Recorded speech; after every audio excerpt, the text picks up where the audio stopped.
नमस्कार, देवभूमि समाचार देख रहे हैं आप। मैं हूं आपके साथ दिनकर आनंद। बुलेटिन की शुरुआत करते हैं। उत्तराखंड की चारधाम यात्रा कल से शुरू हो रही है, जिसे लेकर मुख्यमंत्री पुष्कर सिंह धामी ने ऋषिकेश के आईएसबीटी से यात्रियों के जत्थे को हरी झंडी दिखाकर रवाना किया। तो आज मुख्यमंत्री पुष्कर सिंह धामी ने ऋषिकेश में चारधाम यात्रा का आगाज किया। मुख्यमंत्री धामी ने रवाना किया जत्थे को।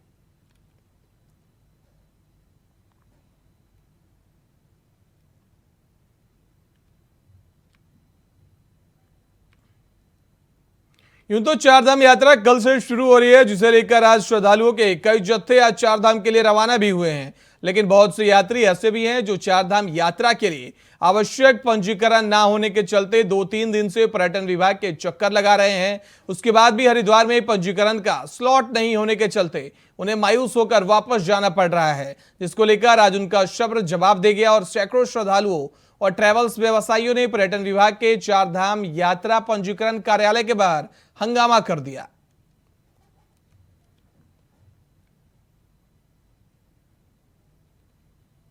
उत्तराखंड की चारधाम यात्रा कल से शुरू हो जाएगी। ऐसे में आज मुख्यमंत्री पुष्कर सिंह धामी ऋषिकेश के यात्रियों को हरी झंडी दिखाकर रवाना करेंगे। यात्रा को लेकर बद्रीनाथ के विधायक राजेंद्र भंडारी ने सवाल खड़े किए हैं। कांग्रेस विधायक ने कहा कि यात्रा की तैयारियां तो हो चुकी है, लेकिन सरकार को व्यवस्थाएं भी माकूल देनी चाहिए, क्योंकि बद्रीनाथ से जो यात्री वापस आएगा वह जोशीमठ में नहीं रुक सकता है, क्योंकि ज्यादातर होटल और सुरक्षा भवन आपदा प्रभावितों के लिए रखे गए हैं। ऐसे में यात्रियों के लिए कहां व्यवस्था होगी, उसकी कोई जानकारी सरकार के पास नहीं है। यात्रा की शुरुआत लगभग तैयार है। जोशीमठ में वर्तमान में तो जितने होटल हैं सारे सरकार ने लिए हुए हैं। लोग कहाँ रहेंगे इस बात की बड़ी चिंता है कि जो बद्रीनाथ से जो यात्री चलेगा वापस लौटेगा वो जोशीमठ में तो रुक नहीं सकता, क्योंकि जगह नहीं है। अब उसकी क्या अल्टरनेट व्यवस्था होगी, या सरकार होटलों को खाली करवाएगी तो रखेगी कहाँ जो हमारे प्रभावित लोग हैं। तो प्रभावितों की सब में बड़ी समस्या है। उनके लिए प्रीफेब मकान बनाने की हमने कहा था कि उनको जल्दी बना दें ताकि लोग उन पर सेटल हो जाएं, परंतु अभी तक जो है प्रीफेब के भी मकान नहीं बन पाए हैं। तो ये बड़ा एक प्रश्न बना हुआ है। उत्तराखंड के पूर्व मुख्यमंत्री हरीश रावत की तरफ से आगामी 10 मई से एक नई यात्रा की शुरुआत उत्तराखंड में की जा रही है। कांग्रेस को उम्मीद है कि इस यात्रा से पार्टी और मजबूत होगी, पार्टी में युवाओं का भरोसा बढ़ेगा और चुनाव में उसका लाभ मिलेगा। कांग्रेस से जुड़े इस यात्रा में हरीश रावत पैदल चलने का काम करेंगे और जनता को जागरूक करेंगे कि किस प्रकार से कांग्रेस की सरकार राज्य में विकास को बढ़ावा दे सकती है। तो वहीं दूसरी तरफ बीजेपी ने इस यात्रा पर निशाना साधा है। नवीन ठाकुर ने हरीश रावत पर हमला साधते हुए कहा कि हरीश रावत हरदा नहीं बल्कि हारदा हो गए हैं और राज्य की जनता ने उन्हें एक नहीं बल्कि कई चुनाव हरा दिए हैं। उत्तराखंड की राजनीति हो चाहे देश की राजनीति में हो, एक बहुत बड़ा कद रखते हैं। और मैं अगर उत्तराखंड की राजनीति में कहूँ तो वो चाणक्य के रूप में अगर इनके लिए ये शब्द कहे जाएँ तो वो भी कम है, क्योंकि हरीश राव जी अगर 10 मई से अगर यात्रा निकाल रहे हैं जिसमें वो उत्तराखंड के युवाओं से ये आह्वान करने चाहते हैं कि जिस प्रकार उत्तराखंड में ये भर्ती घोटाले हुए हैं और लगातार सरकार इन पर विफल हुई है, तो वो चाहते हैं कि उत्तराखंड के युवा, तमाम युवा कांग्रेस की विचारधारा से जुड़ें, जो जोड़ने की विचारधारा रखती है। उत्तराखंड में इतना बड़ा हत्याकांड जो भारतीय जनता पार्टी के नेता के पुत्र द्वारा अंकिता भंडारे हत्याकांड हुआ, उस पर आवाज़ उठाने के जो हमारे उत्तराखंड के युवा हैं वो कांग्रेस से जुड़े और हमारे साथ मिलकर इस राज्य के विकास में और इस राज्य के जो अमूल्य जो हम आगे भविष्य में जो नई योजनाएं या सरकार को चेताने का काम करेंगे, उसमें हम सबसे कांग्रेस युवा साथी जुड़ें। नहीं, हरीश रावत जी को इस प्रदेश की जनता ने पैदल कर दिया है तो अच्छी बात है, वो पैदल यात्रा करें। हरीश रावत का नाम हारदा इस प्रदेश में से नहीं पड़ा, चाहे हरिद्वार से हारे हों, चाहे लाल कुआं से हारे हों, चाहे उधम सिंह नगर की एक और सीट से हारे हों। जहाँ जहाँ हरीश रावत गए वहाँ वहाँ इस प्रदेश की जनता ने उनको हराया है, इसलिए वो पैदल कर दिया, इसलिए वो पदयात्रा निकाल रहे हैं।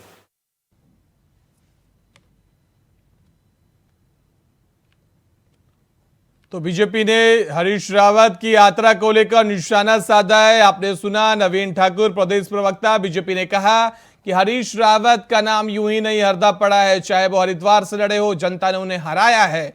तो वहीं राजेश कुमार ने, प्रदेश प्रवक्ता कांग्रेस ने कहा कि जनता का समर्थन हमें चाहिए, हम भी जनता के बीच जाएंगे। आपको बता दें 10 मई से हरीश रावत यात्रा निकालेंगे। बीजेपी ने यात्रा पर निशाना साधा है।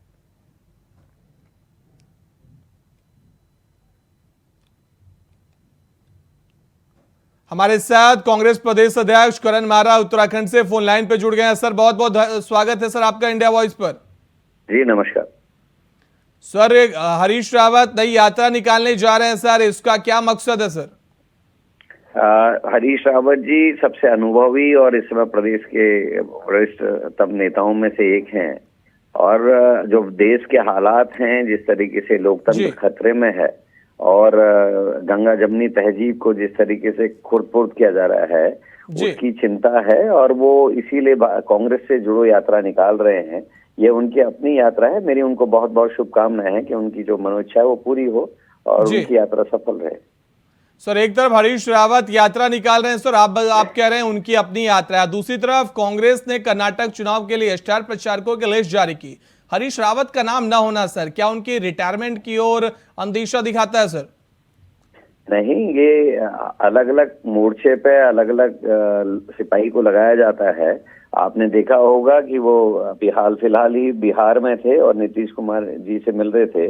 पूरे देश के वरिष्ठ नेताओं के संग मुलाकात करके वो कांग्रेस के पक्ष में माहौल बनाने की कोशिश कर रहे हैं और हरीश रावत जी के साथ साथ अन्य भी कुछ नेताओं को इस कार्य पे लगाया गया है, जो सामंजस्य बैठाने का जिम्मेदारी उनकी है, क्योंकि पार्टी एक ही मोर्चे पे नहीं लड़ती है, अनेक मोर्चों पर लड़ाई लड़नी होती है और हरीश रावत जी दूसरे काम में लगे।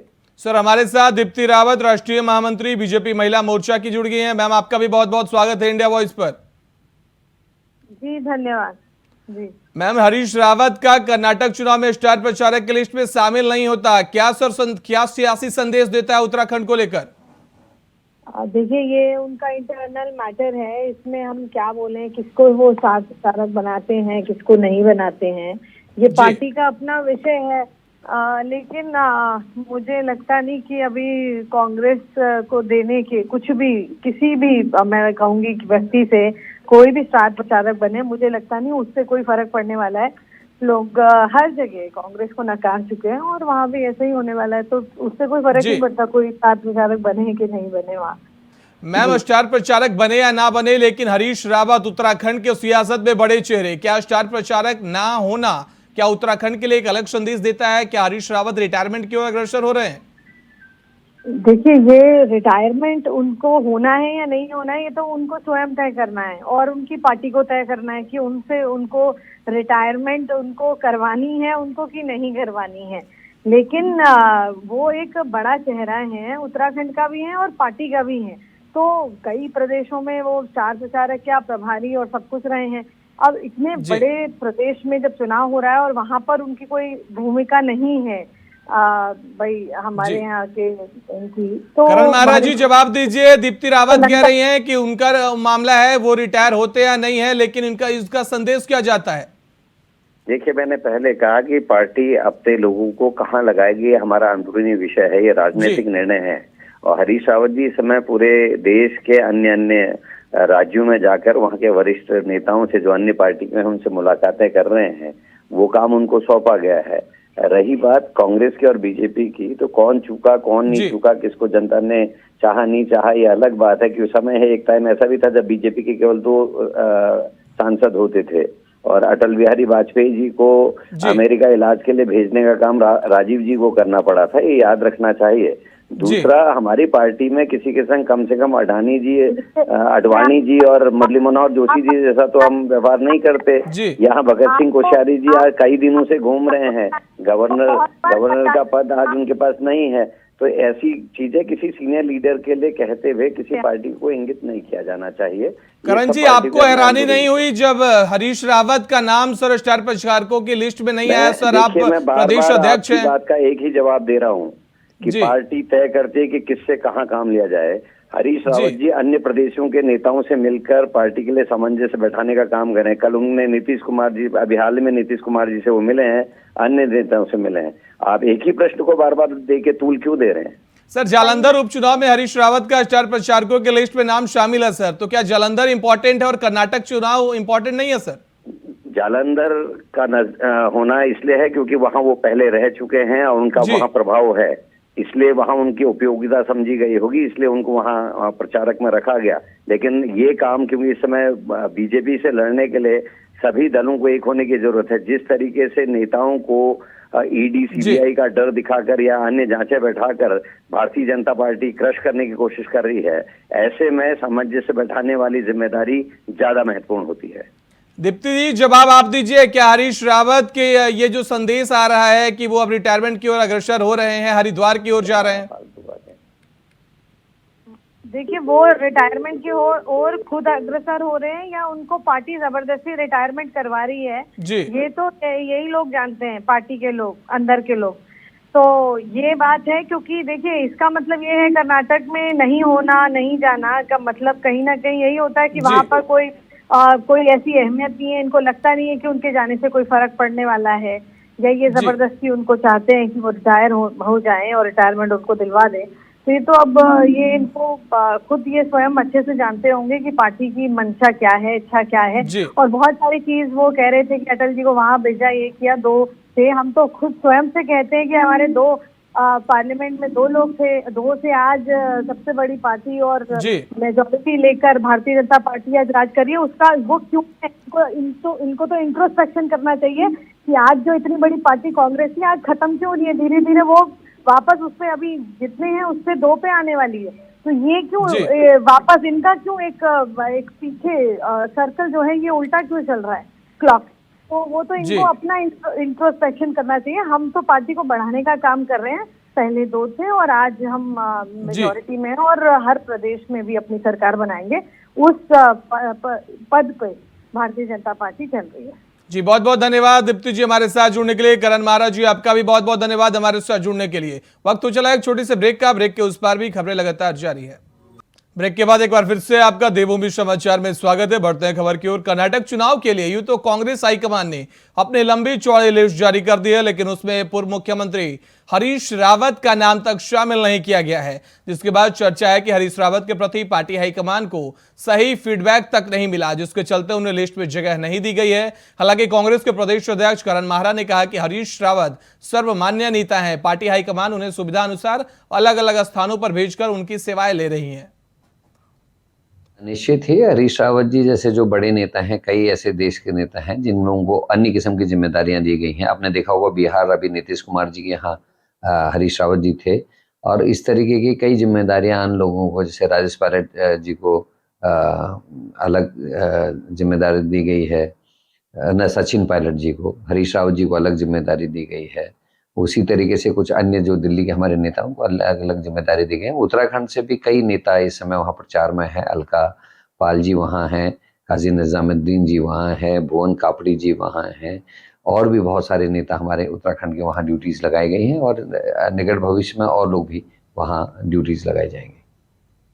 10 मई से पूर्व सीएम हरीश रावत यात्रा निकालने जा रहे हैं, जिसका मुख्य उद्देश्य राज्य में भ्रष्टाचार, बेरोजगारी, महंगाई, भर्ती परीक्षाएं रहेगा। पूर्व सीएम हरीश रावत ने तमाम लोगों से इस यात्रा में शामिल होने का आह्वान किया है। कांग्रेस के प्रदेश प्रवक्ता शिषपाल सिंह विष्ट ने कहा कि हरीश रावत राज्य के बड़े नेताओं में से एक हैं, जो धरातल पर हो रही कार्यों को बखूबी जानते हैं।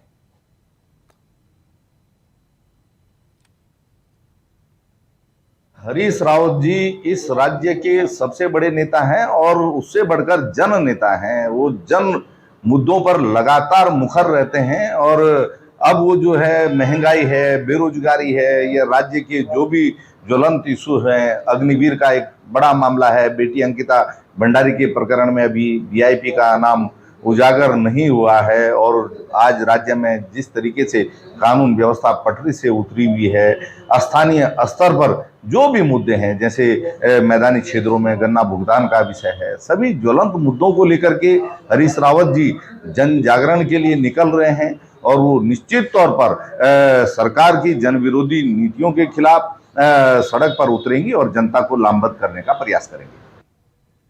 धामी सरकार के मंत्रिमंडल के वरिष्ठ मंत्रियों ने सचिवों की सीआर लिखने की मांग पर विपक्षी विधायकों ने सवाल खड़े किए हैं। कांग्रेस के वरिष्ठ विधायक पूर्व नेता प्रतिपक्ष प्रीतम सिंह ने कहा कि आज मंत्रियों को सीआर लिखने की जरूरत क्यों पड़ रही है, क्योंकि अधिकारी मंत्रियों की बात नहीं सुन रहे, और अगर अधिकारी मंत्रियों की बात नहीं सुन रहे तो फिर ऐसे मंत्रियों को अपने पद से इस्तीफा दे देना चाहिए। भाई हम क्या करें यार, हम क्या बात करें, हमसे क्यों पूछ रहे हो? आपको तो सरकार के मंत्रियों से पूछना चाहिए वो अपने आप को आज असहज महसूस कर रहे हैं। कहते हैं जोर जोर से इस बात को कि सीआर लिखने का अधिकार मिलना चाहिए। क्यों मिलना चाहिए? क्या अधिकारी आपकी बात नहीं सुन रहे? और भाई, किसी मंत्री की बात अगर अधिकारी नहीं सुन रहे हैं तो उस मंत्री को मंत्रिपरिषद में बने रहने का कोई नैतिक अधिकार नहीं है। जब आपकी बात नहीं सुन रहे तो भाई आप प्रदेश की समस्याओं का निदान कैसे कराएंगे? सरकार और अधिकारियों में कोई समन्वय नहीं है और इसीलिए आप देखते होंगे कि मंत्रीगण जो है सीआर चिल्ला रहे। उत्तराखंड बीजेपी के प्रदेश अध्यक्ष महेंद्र भट्ट ने कर्नाटक चुनाव को लेकर एक बार फिर बीजेपी की जीत का दावा किया है। बीजेपी प्रदेश अध्यक्ष ने कहा कि उत्तराखंड से भी पार्टी के कार्यकर्ता कर्नाटक चुनाव में गए हैं, जहां पर कर्नाटक विधानसभा की 29 सीटों का जिम्मा उत्तराखंड बीजेपी के कार्यकर्ताओं को मिला है और उम्मीद है कि जिस प्रकार से बीजेपी के कार्यकर्ता वहां पर प्रचार प्रसार और चुनाव प्रबंधन देख रहे हैं, वहां पर बड़ी जीत बीजेपी को हासिल होगी।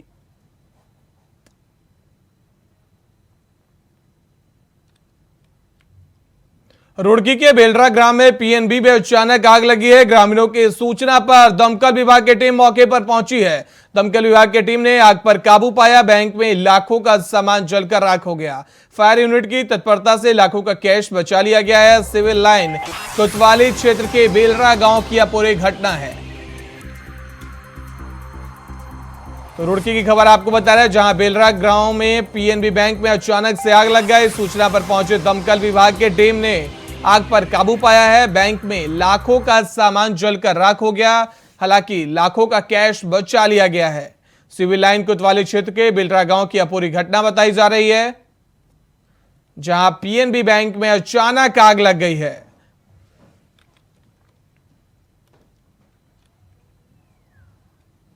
लक्सर रेलवे स्टेशन पर ट्रेनों के स्टॉपेज की मांग को लेकर संयुक्त संघर्ष समिति की तरफ से चलाए जा रहे आंदोलनों के चलते आज बाजार बंद कार्यक्रम फ्लॉप होकर रह गया। बाजार बंद होने के कारण संघर्ष समिति के संयोजक चौधरी किरत सिंह और उत्तराखंड किसान मोर्चा के राष्ट्रीय सचिव संदीप बशीरी ने व्यापारियों को भरे मंच पर जमकर खरी खोटी सुनाई और खुद को आंदोलन से अलग करने की घोषणा कर दी। इसके साथ ही समिति अध्यक्ष और दूसरे संगठनों के समर्थक और कार्यकर्ता मीटिंग से उठकर चले गए।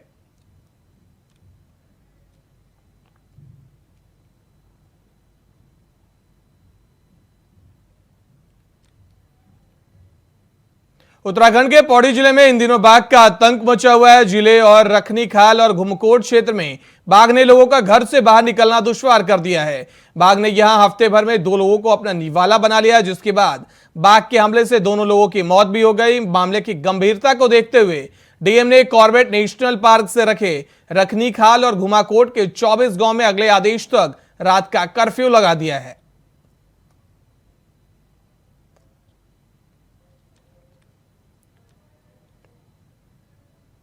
देहरादून में कई जगहों पर आज मौसम का मिजाज बिगड़ गया है। आज भी बारिश ओलावृष्टि का येलो अलर्ट जारी है। मैदानी इलाकों में मौसम शुष्क रहने का अनुमान है, तो वहीं 2 दिनों से पहाड़ से लेकर मैदान तक लगातार झमाझम बारिश हो रही है। तापमान में गिरावट दर्ज की गई है, लेकिन जनता को गर्मी से राहत मिली है। तो देहरादून में आज भी बारिश ओलावृष्टि को लेकर येलो अलर्ट जारी किया गया है। मैदानी इलाकों में मौसम शुष्क रहने का अनुमान किया जा रहा है। 2 दिनों से पहाड़ से लेकर मैदान तक झमाझम बारिश हो रही है, जिससे मौसम खुशनुमा हो गया है। लोगों को गर्मी से राहत मिली है।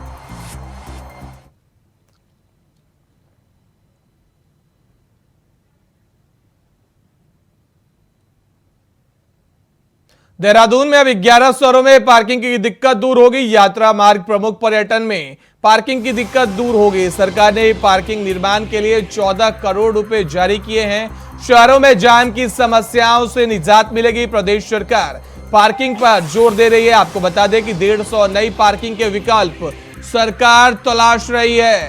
अहम जानकारी इस वक्त टीवी स्क्रीन पे आपके। प्रदेश सरकार ने पार्किंग को लेकर जोर दिया है। शहरों में जाम की समस्याओं से अब निजात मिलेगी। आपको बता दें प्रदेश सरकार ने 150 नई पार्किंग के विकल्प तलाश कर रही है। बड़ी जानकारी इस वक्त इंडिया वॉइस पे आपके साथ साझा कर रहे हैं। सरकार ने पार्किंग निर्माण को 14 करोड़ रुपए जारी किए हैं।